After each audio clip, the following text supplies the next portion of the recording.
Desde ahora se sale a la cancha, la clásica conversación. Aquí todo está en juego. Comienza Hinchadores. La excusa es el deporte. Juegan los hermanos Corbalán, Patricio y Sergio. ¿Qué tal? ¿Cómo están? Hinchadoras, hinchadores, bienvenidas y bienvenidos a una nueva emisión de nuestro programa, el primer programa del año. Como siempre, estamos a través de todas las plataformas de patagoniafm.cl, comentando lo que es, por cierto, el deporte, pero también los recuerdos, las historias, comentar situaciones de vida, que es lo que nos junta cada vez que estamos con ustedes. Como siempre también, la idea es que nos comenten, nos sugieran, nos critiquen. Vamos a tener un programa bien interesante, donde la opinión de ustedes también va a ser muy importante, lo que se genera a través de los chats de todas nuestras plataformas. Como siempre, estoy con mi hermano Sergio. ¿Qué tal? Hola Pato, ¿qué tal? Buenos días, saludos a todos nuestros seguidores, deseándole un poquito atrasado quizás un muy buen año, que sea lo mejor que se pueda tener, y dispuesto a partir con un programa nuevo, el primer programa del año, con harto brío y con una grata noticia que nos acompaña acá nuestro amigo Juan Pablo, que él tiene mucha experiencia y nos va a ayudar a entender lo que es la esencia del fútbol, sobre todo el fútbol brasilero, que para nosotros es como la catedral del fútbol acá en Sudamérica. Así que Juan Pablo, una vez más bienvenido, un gusto de tenerte acá y a conversar libremente en este programa, esperando todas las críticas positivas y negativas que de repente salen. Bueno, muchas gracias. Yo sigo los programas de ustedes, así que la verdad es que es un placer y un honor estar acá. Bueno, la verdad es que yo no soy un experto en fútbol, yo la verdad es que soy un académico, soy cirujano dentista y trabajo como académico en la Universidad de Chile. Sin embargo, tuve la posibilidad, como comentaba Sergio, de vivir en Brasil. Yo fui a hacer un doctorado allá y claro, como buen futbolero me metí también en el espíritu del fútbol de allá y viví, porque yo estuve en una ciudad llamada Pelotas, bien al interior de Brasil, Pelotas, cercano a Uruguay, y pude entender también cómo es que se vive el fútbol en una ciudad que no es pequeña, era una ciudad de 400.000 habitantes, donde yo tengo muchos lazos de amistad, y me metí un poco en este espíritu, que es lo que le comenté a Sergio, que sería interesante conversar, la proximidad con Porto Alegre. Tuve la posibilidad además de ver la importancia que tuvo don Elías allá. Así es que, bueno, bienvenido. Sí, qué bueno poder conversar de esto y de lo que está pasando en el fútbol chileno. La gracia precisamente es conversar sobre, a propósito también de la contingencia, lo que hablábamos al comienzo, antes de entrar al programa, de que nos pudieras ayudar también.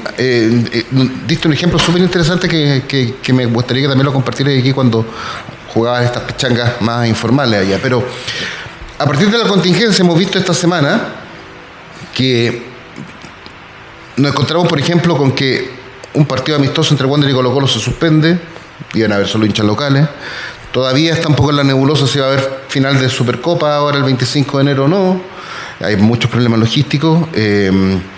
Entonces, por una parte, lo que comentábamos es que, y ahí te quería preguntar cómo lo viviste tú en la interna en Brasil, porque compartimos no solamente el mismo continente, sino que también realidades culturales bien similares. O sea, con Argentina, con Uruguay y con Brasil no hay grandes diferencias en términos de educación. El fútbol es un tema popular y transversal en estos países, como muchos más.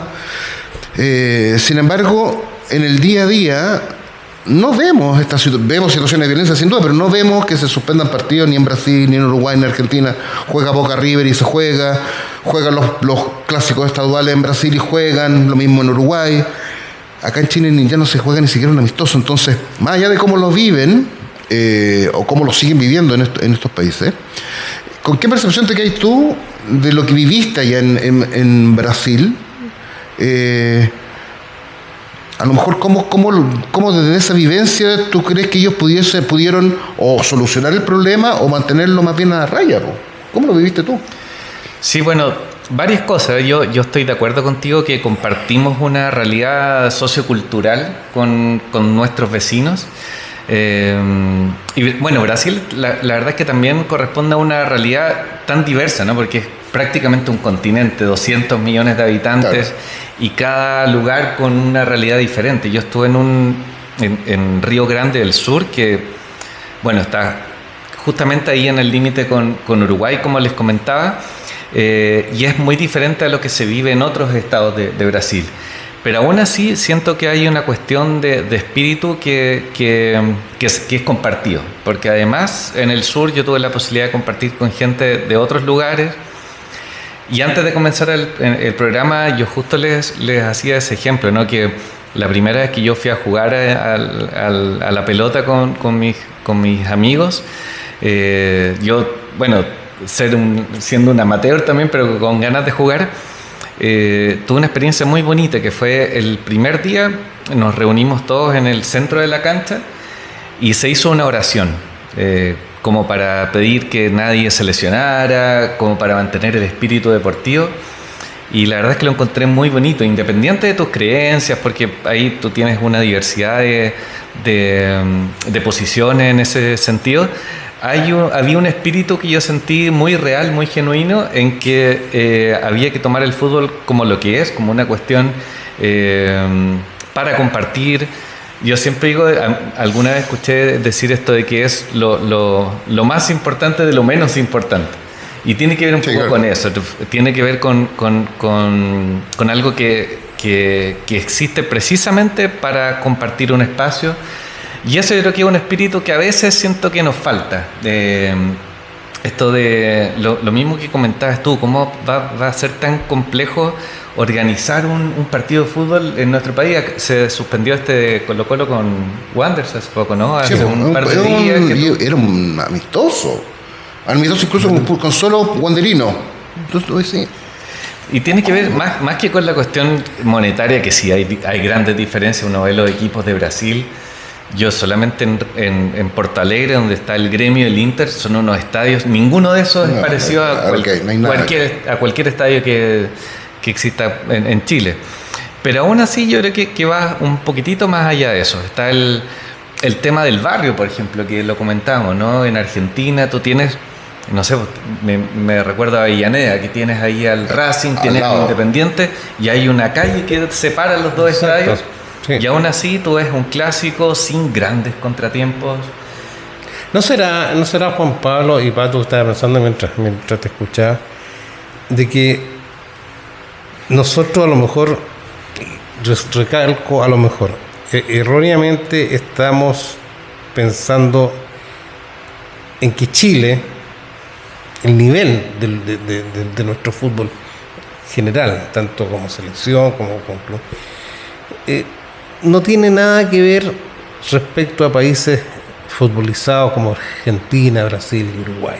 O sea, en otras palabras estoy diciendo, estos tres países que son monstruos, Brasil especialmente, están en un nivel superlativo. O sea, es como cuando estáis, no sé, pues estáis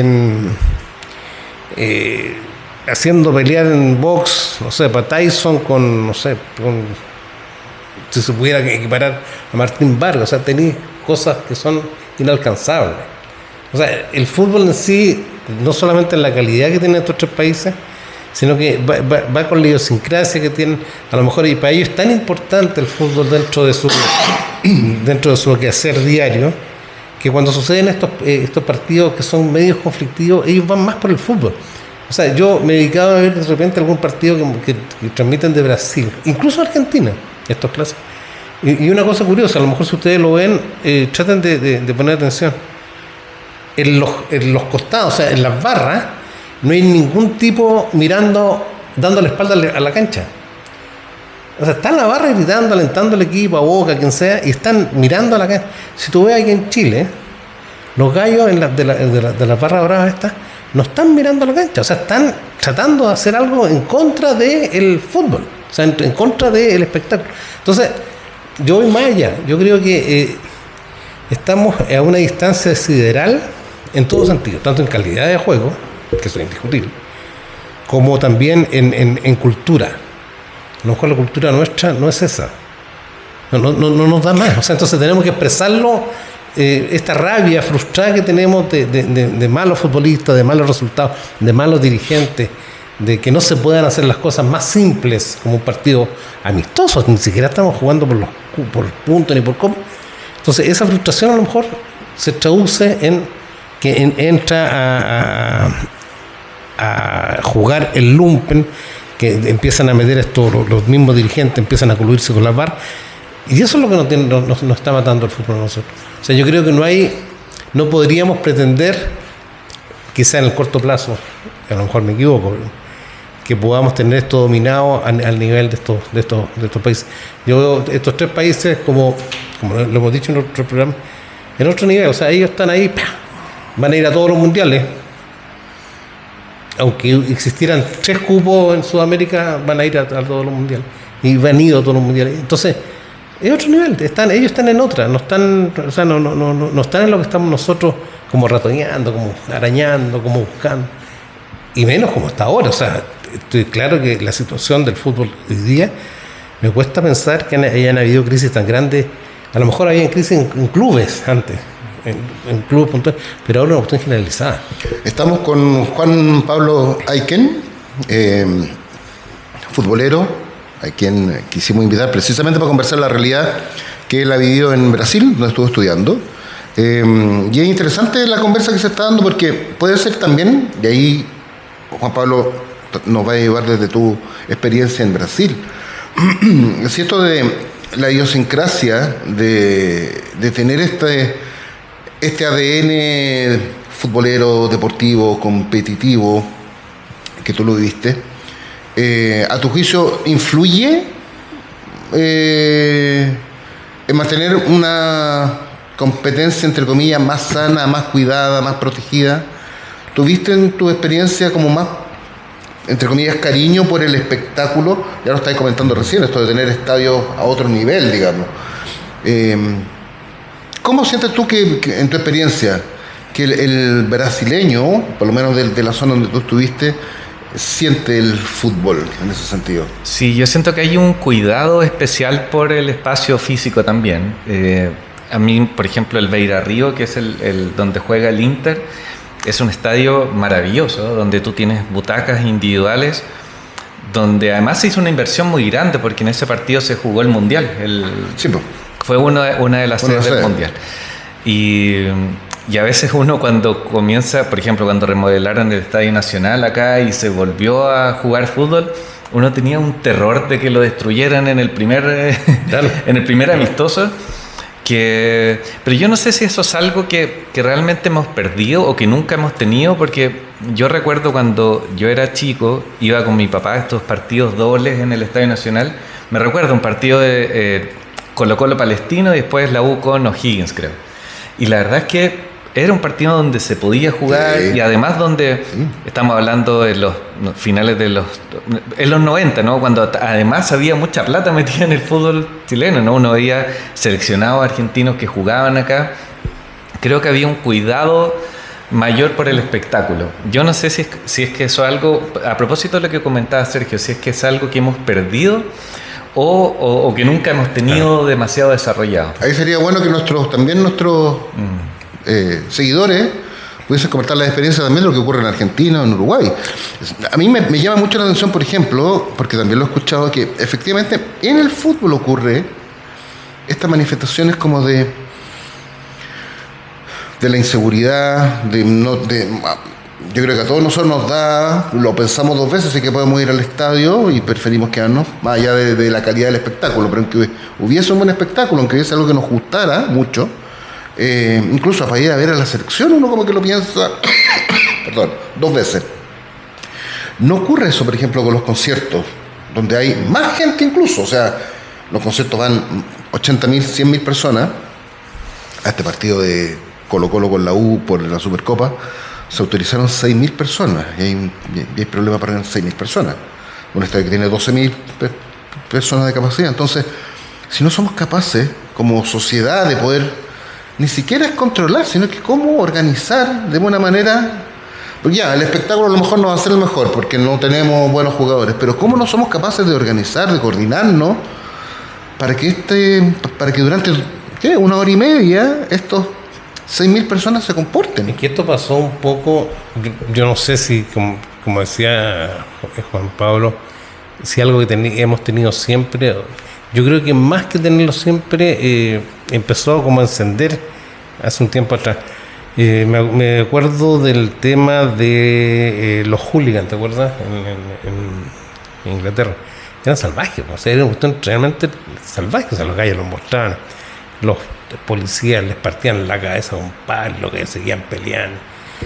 Y uno decía, en esa época nosotros no teníamos esta violencia en el estadio, entonces lo veíamos como algo tremendo, o sea, en verdadera guerra. Y de repente, pum, se cortó.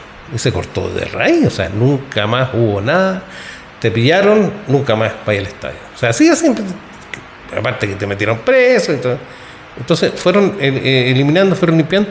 Y ahora tú ves los partidos de la liga, y no sé, pues, llegan a ser elegantes.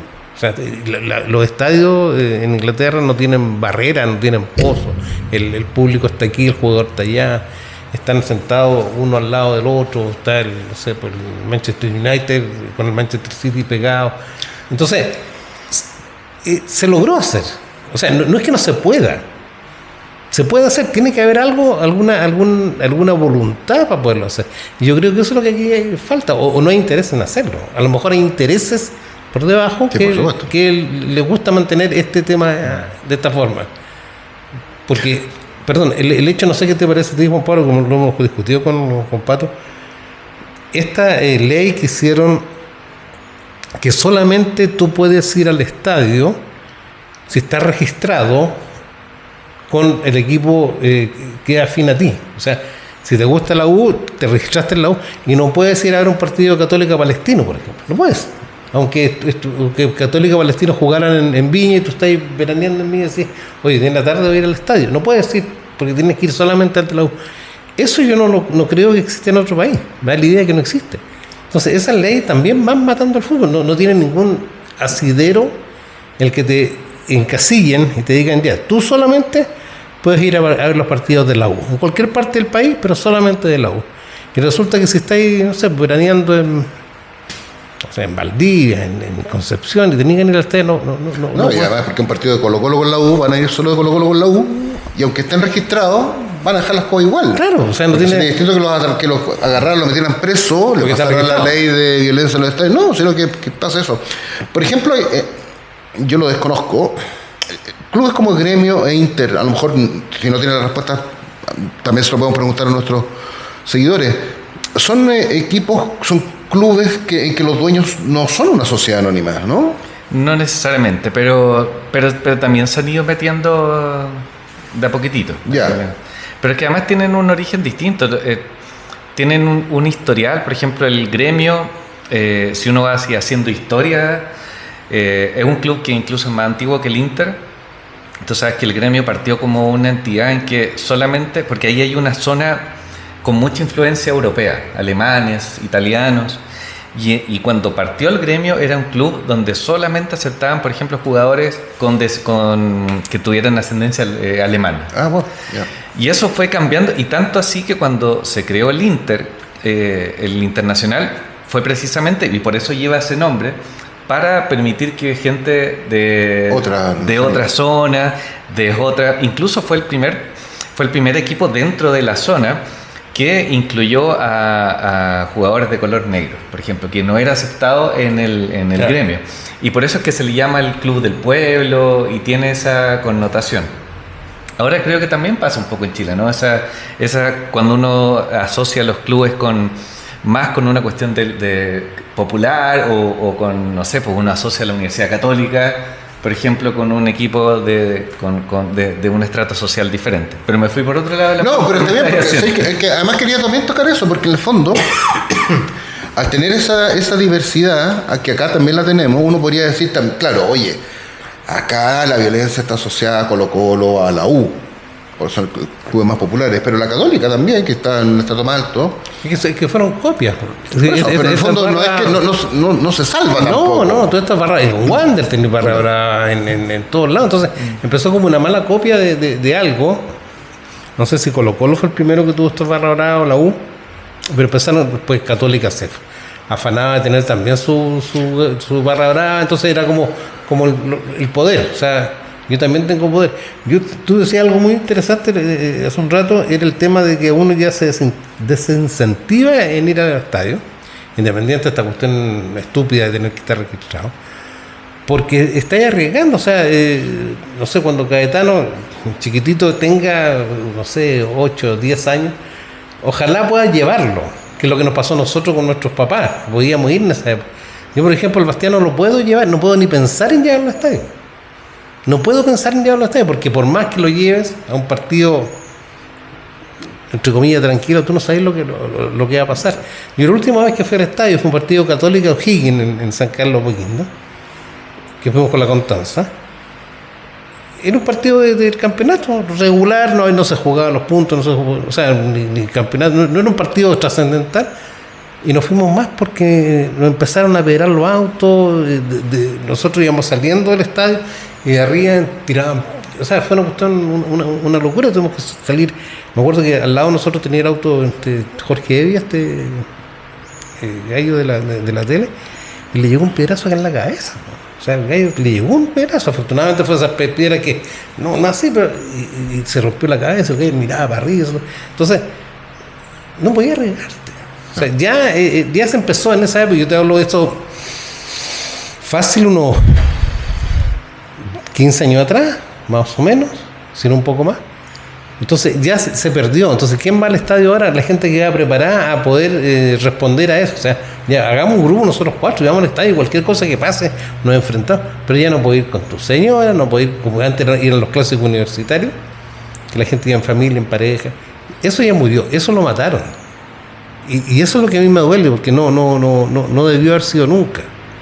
Y por eso, si a eso lo juntamos la mala calidad del fútbol, porque la mala calidad de los futbolistas, el fútbol chileno está en una etapa, no sé si la palabra terminal sería, porque tengo esperanza que no sea así, pero en una etapa crítica. Ahora tú ves, por ejemplo, que de alguna manera eso se resolvió con el tema de que, por ejemplo, los partidos de la U, el año pasado, solamente iba gente de la U, lo mismo pasó con Colo-Colo. Y en Argentina también, los partidos de River o los clásicos Boca River, que son los que más tenían allá, ahora hay solamente personas de River y Boca. Claro, lo que se perdió, yo concuerdo contigo, es que podamos convivir en un mismo estadio personas de los diferentes equipos. Eso ya no existe. Yo también tengo la experiencia de la última vez que fui a un clásico con mi papá hace varios años atrás, y cuando decidimos no ir más fue precisamente arrancando unas piedras. Exacto. Entonces, yo creo que eso ya lo perdimos de alguna manera. Y es triste porque, claro, uno como que se acostumbra a ver algo por televisión que nunca va a ser lo mismo. O sea, nosotros que vivimos ir al estadio, vivir estos cuadrangulares de verano que decías tú, que se hacían antes, oye, uno iba pero feliz en esta época, un día sábado en la tarde, 2 partidos. Y si no me equivoco, alguna vez yo fui hasta 3 partidos nacionales. Que daban, hasta que ponían un partido de equipos de segunda división. Entonces te mandabais, no sé, prácticamente llegabais de día al estadio y salíais de noche, pero no pasaba nada. No pasaba nada. Ahora yo creo que lo que tú decías hace un rato, porque uno ve por qué Argentina, que son quizás más futbolizados que nosotros y más fanáticos, pudieron darle algún tipo de solución a esto, y por qué nosotros todavía no, es porque también hay intereses, y uno ve históricamente lo que ha pasado en los últimos años, ve que los mismos dirigentes tienen lazos con las barras. O sea, hay un interés en que este problema, digamos, entre comillas, se perpetúe. Yo creo que hemos visto países más futbolizados, igual o más fanáticos que nosotros, lo han podido resolver. Entonces a nosotros nos está faltando otra cosa que va más allá de una cuestión que yo creo que todos compartimos. Yo creo que todos queremos que el fútbol sea más amable y que podamos convivir. Y poder ir, todos. claro.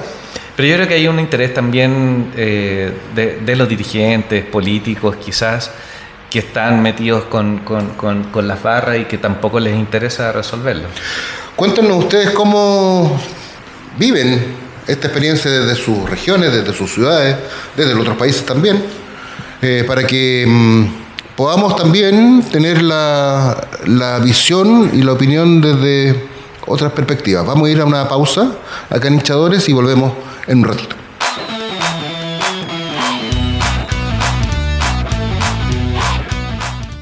obesidad es una pandemia que podemos combatir. Un experto en dietética y entrenador de hábitos saludables trabaja junto a sus pacientes para lograr objetivos de vida más saludables. Vas a conseguir más educación alimentaria, prácticas alimentarias que mejoran la salud y tu bienestar y llegar al peso que más te acomode. La clave del Health Coach es dar herramientas y acompañar a las personas en el proceso de aumentar su bienestar y felicidad. Entrenamientos de hábitos, plan de alimentación, guía de alimentos, menús semanales y temáticos, suplementación, acompañamiento, sesiones online. Reserva tu hora por WhatsApp.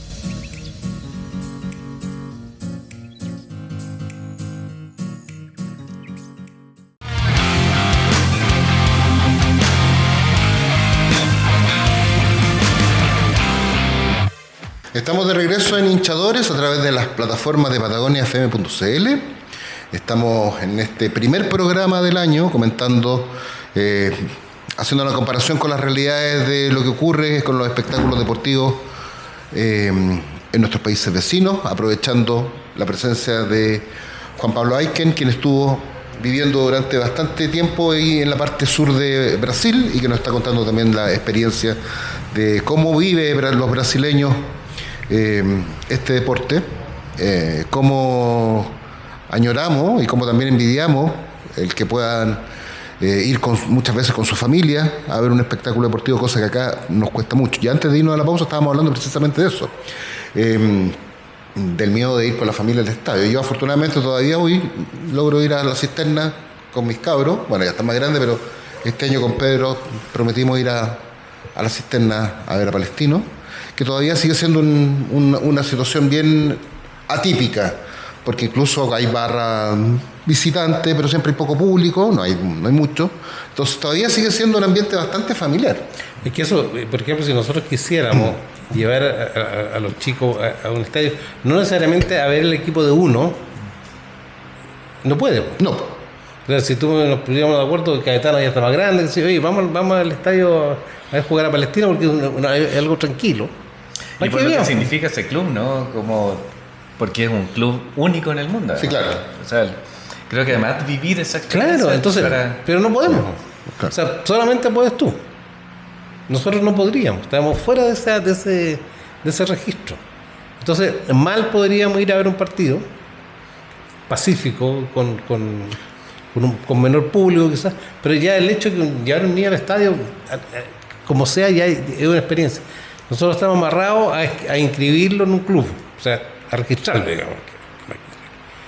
Y ese club, si te gustó a ti Colo-Colo, está adicionado y es mayor riesgo y tenés que bancarte lo que te pueda pasar con tu hijo. Y eso no está bien, o sea, eso yo lo considero... Es que mientras, y también lo que comentábamos antes de irnos a la pausa, que en el fondo, mientras haya una relación directa entre la dirigencia y la hinchada, en el fondo a los dirigentes les da lo mismo a la asistencia del público, más allá de lo que pueda hacer. Los grandes ingresos no van a llegar por la cantidad de público que va al estadio. Está asegurado a través del cheque que le entrega TNT todos los meses. El canal de fútbol. Claro, entonces no hay un tema de preocupación de decir, oye, tengo que cuidar a mi hincha para que vaya al estadio. Les da lo mismo. Entonces, eso es complejo. Juan Pablo, en tu experiencia ahí en Brasil, por ejemplo, antes, yo me acuerdo, no sé cómo funcionaba todavía, los partidos de campeonato, más allá de los campeonatos estaduales, el del Brasileirao lo daban en televisión abierta. Sí. ¿Hay algo como un canal del fútbol por ejemplo, en la zona donde estabas tú? Yo veía los partidos por televisión abierta. Claro, yo no recuerdo bien si es que eran por cable, porque generalmente me juntaba con amigos y amigas a ver los partidos. Sí viajaba mucho yo estaba en una ciudad que estaba a 4 horas de Porto Alegre, entonces yo viajé a ver muchos clásicos, el Grenal que se llama allá, que es el gremio contra el Inter, yo viajaba, pero aún así, cuando yo me quedaba, yo recuerdo haberlo visto por televisión abierta. No recuerdo si era por televisión por cable, pero yo en casa Perdón, pero cuando tú viajabas y ibas al estadio, el estadio estaba lleno. No, lleno. Generalmente uno lo que hacía era comprar una excursión, que se llama, que tú compras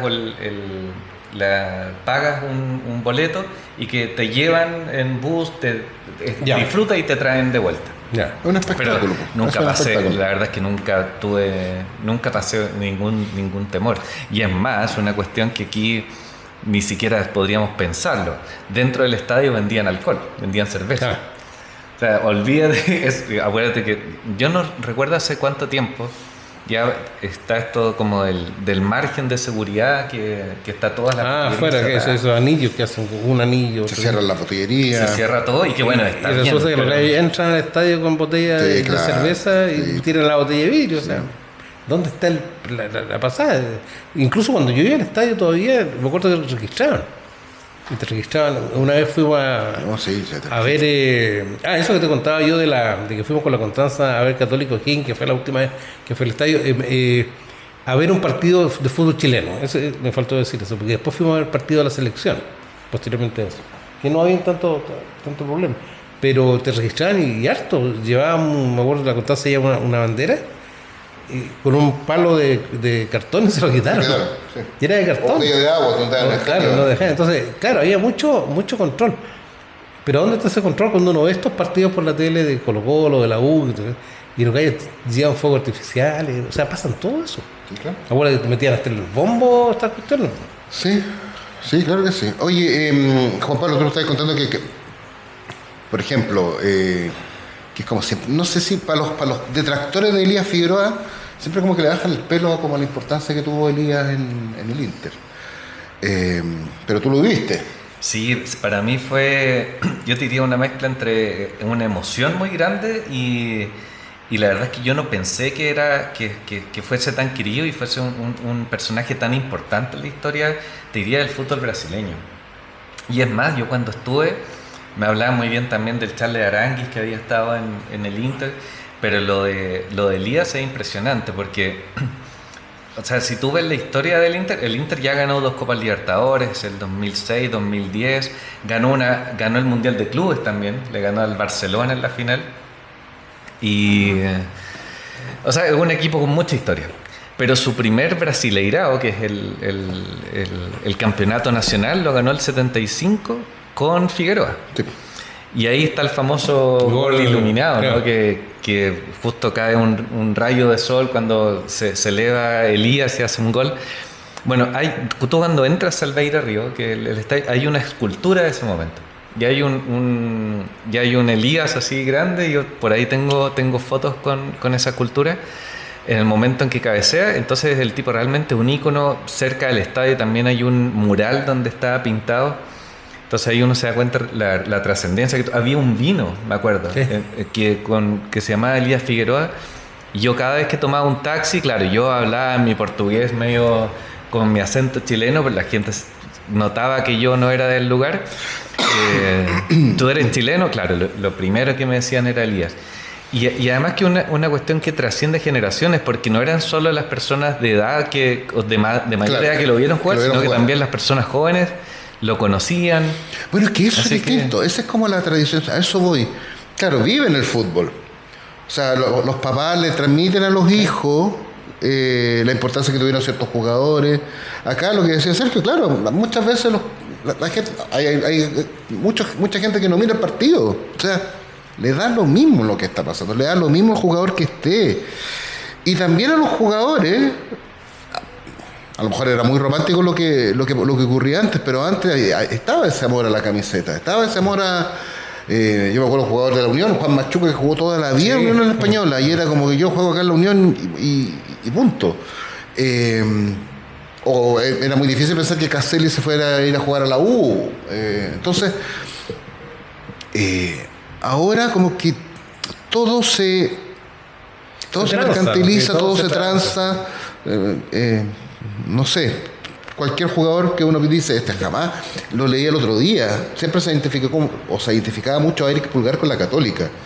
Y él, que está jugando también en Brasil, en Flamengo, anunció que se quería venir a Chile para acercarse más a su familia. Tiene algunos problemas familiares acá en Chile. Y siempre se pensó que iba a volver a la Católica. Claro. Pero él dijo que tenía que cumplir el sueño de su abuelo y su idea es volver el próximo año a Colo-Colo.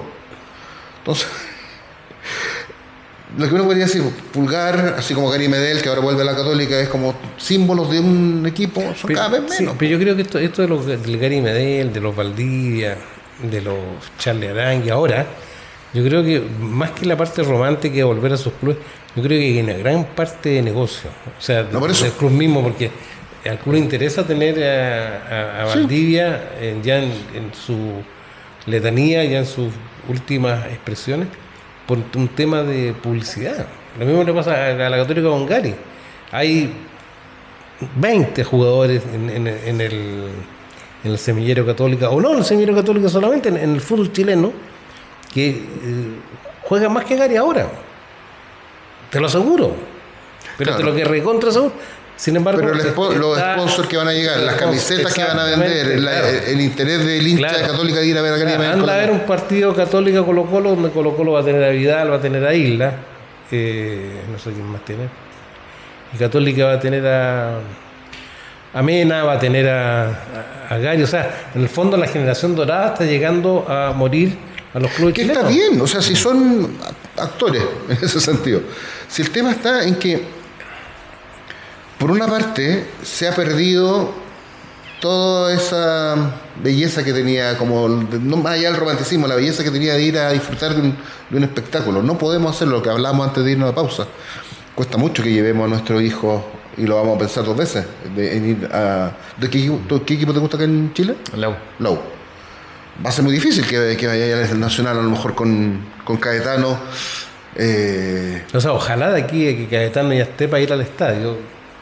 Llega un rayo de arriba, así como iluminó a Elías, que ilumine al fútbol chileno y ya. Sí, ahora hay algo que quiero destacar, que en el año pasado, por lo menos, los partidos de la U como local, que fueron los partidos que más gente llevó, en líneas generales el comportamiento fue bastante bueno. Sí. Es que era solamente con... No, también, pero es que voy a lo que ocurre muchas veces con Colo-Colo, que no necesariamente por ser solo hinchas de Colo-Colo se han portado bien. Es que ahí vienen las pugnas internas de las barras, o sea, es una cuestión que va más... La U hasta ahora también influye mucho, que tuvo muy buen campeonato y todo, pero funcionó bastante bien. Pero ahí adentro de la cancha. Pero ahí no sé qué piensan ustedes, pero ahí se pierde un poco la esencia también del fútbol. O sea, un jugador que entra en un estadio donde solamente hay 20.000 personas del equipo contrario, no hay ni uno solo que sea... O sea, es distinto, que un clásico Colo-Colo la U, como eran antes. Claro, habían tantos colocolinos como de la U, y había una efervescencia distinta. Entonces aquí imagínate un clásico Colo-Colo la U donde solamente va público Colo-Colo y hace un gol la U. Claro, va a hacer un gol, pero se pierde la esencia. Bueno, se ha pasado los clásicos universitarios, que también más hinchas solo locales. La otra, hace un par de años, jugaba la Católica con la U y un gol de la U, y los pocos infiltrados de la U se agarraron con lo mismo de la Católica, lo echaron. Entonces, bueno. Yo no quería dejar pasar lo que dijo Juan Pablo respecto a Elías, que es tan importante eso. Creo que una vez nosotros nos preguntamos, hicimos un ranking de nuestros pareceres, los mejores jugadores, y yo me recuerdo haber dicho que para mí, sin haberlo visto jugar mucho, para ser honesto, no sé si por tema de edad o porque se fue también de Wander, es trascendental. O sea, que un jugador chileno haya sido elegido, no sé si 2 o 3 veces, el mejor jugador de Brasil y de América, América además. Pero si los circunscribimos solamente a Brasil, que Brasil, o sea, es como que haya sido el mejor jugador del mundo. Sí, claro. O sea, a ese nivel estamos hablando. ¿Cómo puedes ser tú el mejor jugador o el mejor de algo donde estás en el mejor país, donde están los mejores de ese algo? O sea, tiene que ser superlativo, tiene que ser ya a otro nivel. La diferencia está en que la época que le ocurrió esto no es la época de ahora.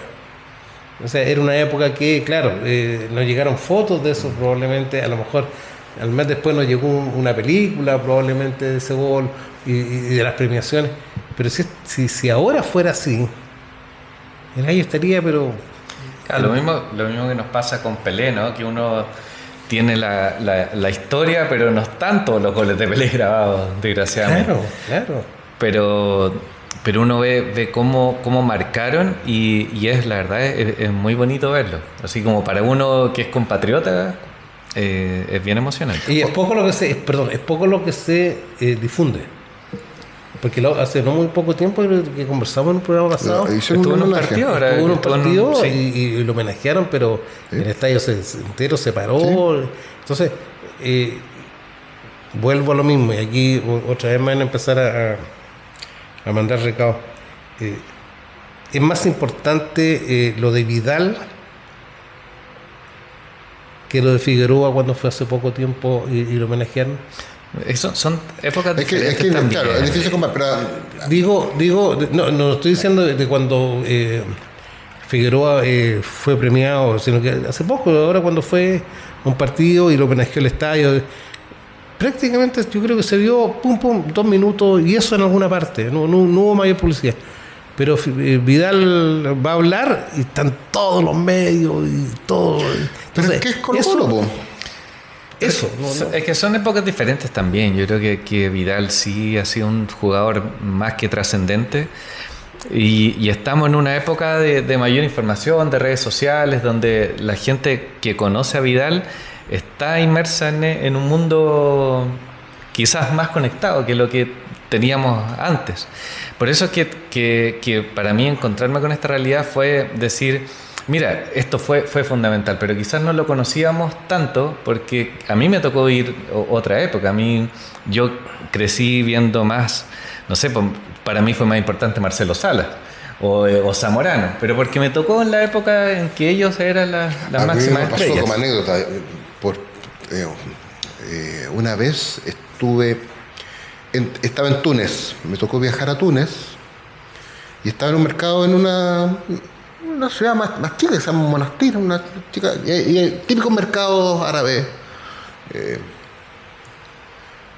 bien repleto, y me acuerdo, esto fue hace más de 20 años, que en ese mercado, por ejemplo, estaban las camisetas de jugadores de fútbol y la principal que tenían, y me llamaba la atención, era la camiseta de Marcelo Salas en la Lazio, que era una celeste. Y era curioso porque caminaba cada 3 pasos y camiseta de fútbol, pero la que tenía como más destacada, la de Salas. Habían sido años muy buenos de Salas, entre el 98 y el 2002. Y cuando sabían que era chileno me decían Salas, Zamorano. O sea, todavía no había tanta globalización en términos de... No había redes sociales en ese tiempo. Había internet, pero era aún escaso. Y era como un tema por época, de jugadores emblemáticos chilenos, y qué bonito como uno encontrarse con esa realidad. Sí. Son pocos los casos, y por eso cuando tú me contabas que lo de Elías trascendía de generación y los papás le contaban a los hijos, también es bonito porque uno podría nublarse de algún modo y quedarse con lo actual nomás. Elías Figueroa hace 40. Esa es la historia que nos falta. 50, se cumplen 50 años del gol iluminado. Sí. Esa es la historia que nos falta. Se pierde. Tenemos poca historia, po. Y en esa poca historia también perdemos. Yo estaba viendo que Juan Pablo trajo unas camisetas que no sé si las podemos mostrar, señor director. A propósito de las camisetas, me acordé de una anécdota. Cuando la U jugó la Copa Libertadores, creo que del 2019, le tocó precisamente contra el Inter. Y yo allá, a mí me gustaba el Inter. Y yo fui con mi camiseta a la U y metido en la barra del Inter, ni un problema. Claro, me molestaban, eso sí, pero yo nunca tuve el temor de que me fueran a pegar. Claro, fui con amigos del Inter también, así que... Bueno, lo que pasa es que las traje de ejemplo, ¿no? ¿Cómo vamos? A ver, estas son de los equipos de pelotas donde yo viví. Se llama el Grêmio Esportivo Brasil. Aprovecho de mandarle un saludo a mis amigos que son fanáticos y no van a creer que yo tengo también la del equipo rival, pero la tengo. Estos son los 2 equipos de la ciudad de Pelotas. ¿Y en qué categoría están más o menos? Mira, lo que pasa es que está el Brasileirao, que son los 20 primeros equipos, y del sur solamente ahí está el Gremio y el Inter. Ya. Solamente eso. Claro, están todos los de Río, por ejemplo. Está el Flamengo, está el Fluminense, el Vasco de Gama. Claro, y los de Sao Paulo, hay dos que son de la zona de Minas, que es el Cruzeiro. Bueno, uno que baja, desciende, pero en general son esos 20 clubes, lo más importante.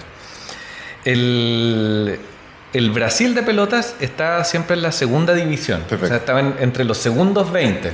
Ya. Considerando Brasil no es malo, o sea, estar entre los 40 mejores equipos. El pelotas ya no figura, está como en la serie D.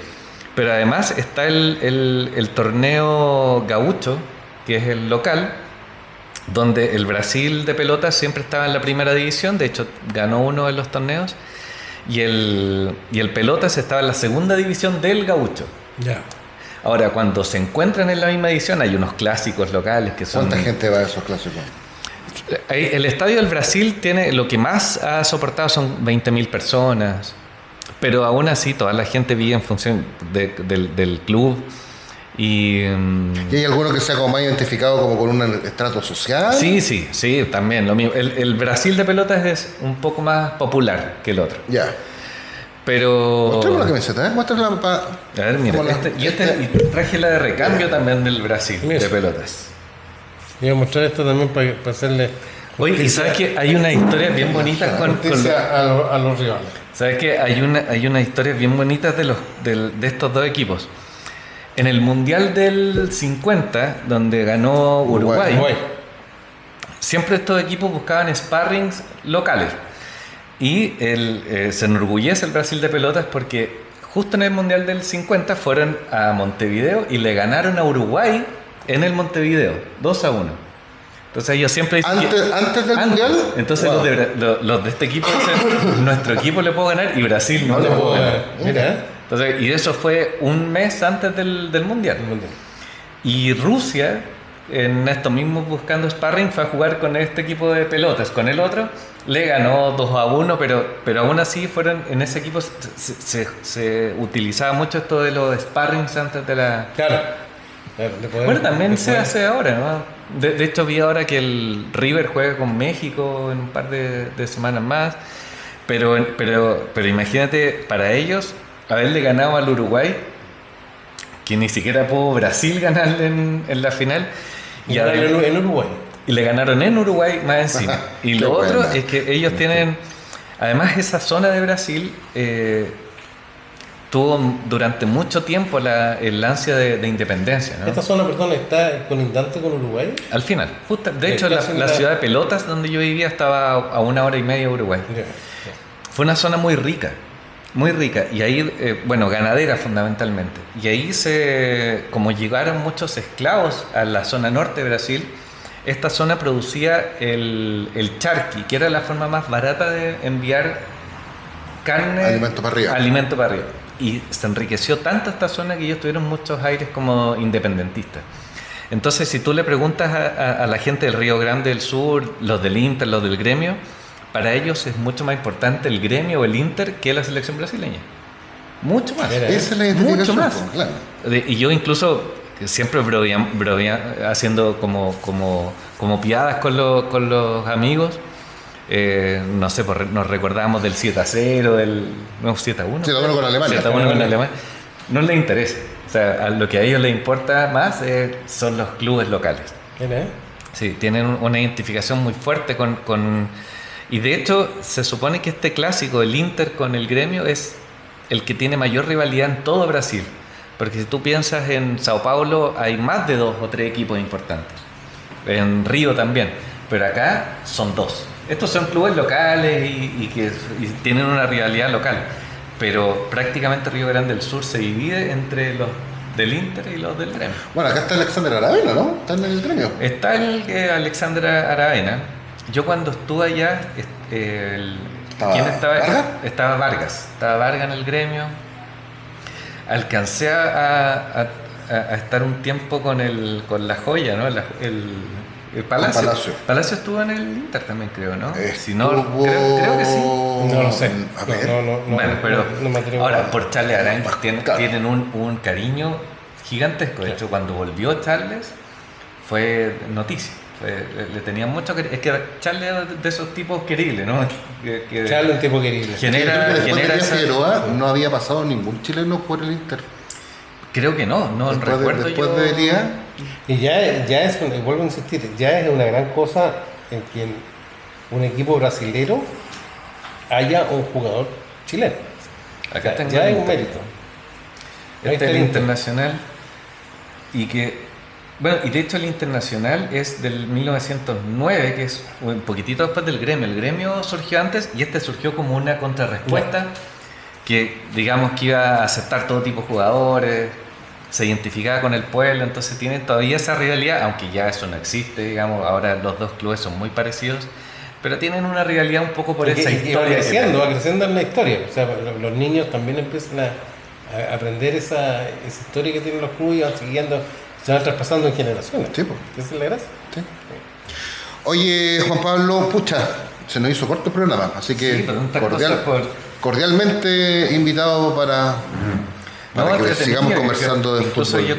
Hay cuestiones que son súper bonitas, como yo soy músico también, entonces cómo se asocia la música con el fútbol. De repente ese podría ser un tema que podríamos abordar en otro momento. Sí. Digamos cómo se asocian estas dos cosas que son tan importantes, ¿no? para el espíritu. Te agradecemos mucho tu presencia y tu conversa, porque es muy entretenido poder salirnos solamente de lo local, digamos, y poder abrir también. Claro, lo local Nos deprime muchas deprime. veces, ¿no es cierto? Y, claro, ahora la comparación también nos deprime un poco, porque uno puede ver que en un estado donde hay dos equipos grandes, muy populares, o sea, proporcionalmente de tener una cantidad de hinchas que son... llenan los estadios solos, digamos. son monstruos, no. Y conviven. O sea, lo que nos estaba contando Juan Pablo, te podéis meter con la camiseta del equipo rival en el estadio. Sí. Y yo como extranjero como que disfruté los dos equipos, porque yo llegué, yo me gustaba más el Inter, pero justo el 2018 que yo estaba allá, me tocó vivir cuando el Gremio salió campeón de la Libertadores, cuando le ganó a Lanús. Yo fui a las celebraciones igual, porque era parte además de ver cómo ellos viven esto. Me imagino, o sea, hacen fiesta pero de inmediato. Así todo, que todo es fiesta. Todo Se es cae un plato y ya. Es que eso es. mis amigos no me van a creer ahora que vea que yo tenía las dos camisetas. no les puedo contar. Hinchadores, hinchadoras, le agradecemos su presencia a través de todas nuestras plataformas de patagoniafm.cl. Le agradecemos como siempre la fidelidad en este nuevo año. Un abrazo enorme para que todos los deseos de felicidad, de esperanza, de salud lleguen a cada uno de ustedes. Juan Pablo, Sergio, buena semana. Buena semana para todos. Un gran gusto haber estado con Juan Pablo. Se nos pasó muy rápido la hora y nos estamos viendo en otra oportunidad. Un abrazo. Hinchadores, fue una presentación de PatagoniaSocialMedia.cl.